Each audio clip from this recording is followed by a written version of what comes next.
We are so back. Global liquidity is exploding again, and just as it happens, the US drops its crypto bill that could officially label Bitcoin a commodity. This combo is the spark that will ignite the next major leg upwards for Bitcoin and all the altcoins, and I'll explain to you why in this video. So this is the chart showing the global M2 money supply. Basically, it measures the total amount of money circulating in the world economy, including cash, deposits, and liquid funds. So when M2 expands quickly, it means central banks are easing monetary conditions, more liquidity, cheaper borrowing, and more risk appetite. Right now, M2, as you can see, is expanding at one of the fastest paces in recent history. You can see those green spikes. That's when M2 growth jumps. And historically, every time we've had a major liquidity expansion, Bitcoin followed with a huge rally afterwards. That happened in 2016, 2017, 2020, 2021. Liquidity surges led to massive crypto bull runs at that time. So the big question here is, will this time be different? Let me know what you think in the comments below.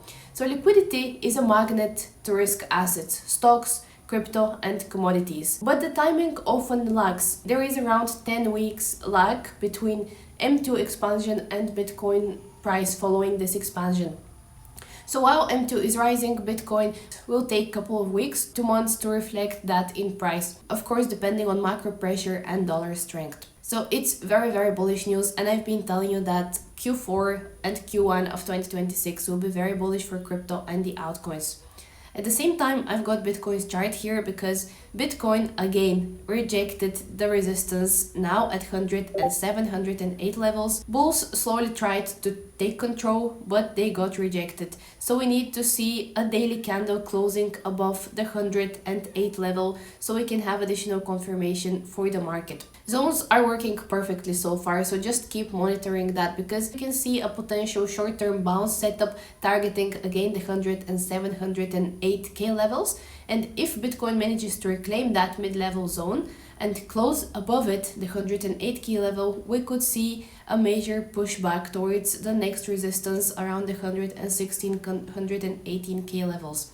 And beyond that, the next key supply zone sits at the 123 to 124k level, and we're likely going to see a new all-time high for Bitcoin later this month or in December. So while the markets are bouncing up and down, the broader structure remains bullish, especially as we see global liquidity continues to climb and to expand. So just keep an eye on this chart and the global liquidity curves because Bitcoin tends to follow that, but again timing can lag a little bit depending on macro pressure and dollar strength. But as we said, the broader structure remains bullish. Always zoom out if you're in doubt. At the same time, something very interesting that we received on Discord this morning, and by the way, if you want to join Discord, I'll drop a link to it in the comments and the description below, and I'll be very happy to welcome you as part of the community. So the next topic that I wanted to talk about is another major story. The US has officially released its crypto market structure draft. This is huge because it finally brings clarity to how crypto should be regulated in the United States. For years now, crypto industry has been stuck in a very shady and gray zone, with the SEC calling many token securities and threatening lawsuits, while the CFTC treats some as commodities, and this confusion made it hard for exchanges, investors, and institutions to operate safely. So the new draft that was released changes that. It proposes that Bitcoin and other major crypto assets like Ethereum, Solana, and similar projects should fall under the CFTC category, which stands for Commodity Futures Trading Commission, instead of SEC. And that's good because assets that fall under the SEC, they're treated like stocks.